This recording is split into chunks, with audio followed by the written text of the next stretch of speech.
Good day and welcome back to the Vitality Project. I'm Dr. Bob and I'm really happy for you to join me today. Thank you.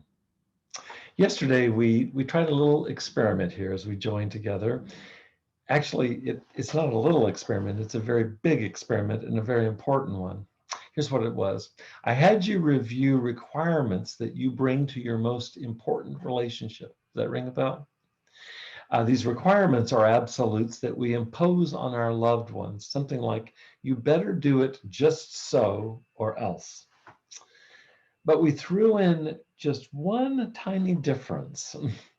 Before I had you review the previous day's exercise, which was about identifying and listing your relationship requirements. Before doing that in yesterday's homework or exercise, I ask that you spend just a few minutes, no more than 5 minutes, in silence, settling, stilling your mind and your body. It's the only difference is 5 minutes of mindfulness practice.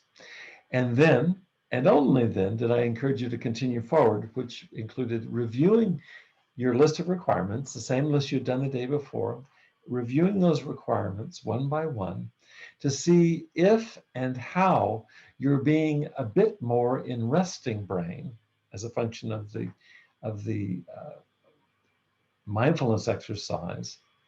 If being in resting brain rather than red alert brain, how it might impact, hopefully favorably impact, your reaction to that very same list of expectations that you generated before, the expectations that you place or requirements that you place on your loved ones.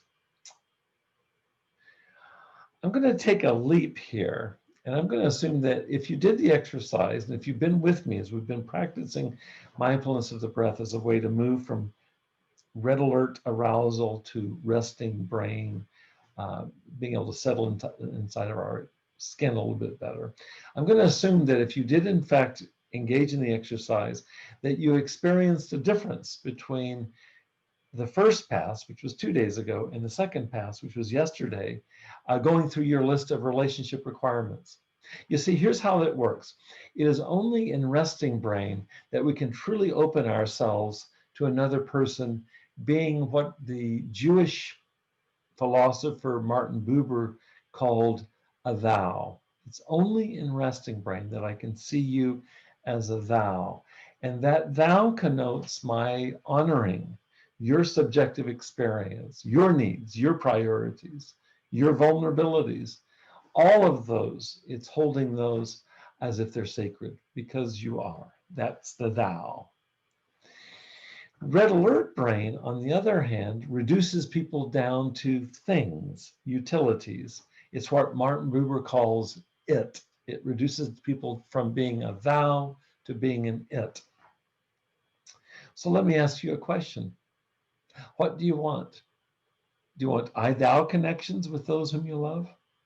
Or do you want what Martin Buber calls I-it disconnections instead? So for today, I want to ask you to write out one recent experience in which, out of red alert brain, you itted your loved one. I'm not going to blame Martin Buber for that languaging. I think that's my own. So we're turning it now into a verb where we can it somebody. So I want to ask you, can you think of a recent experience in which you itted somebody that you care about? Chances are very high out of red alert brain, out of reactivity. Can you also think of another time when you thou'd them? Again, we're inventing a new word, thou'd them, thou as a verb. I want you to write about that too. In particular, I'd like you to make note of how resting brain may have played a significant role in your being able to thou this person rather than it them.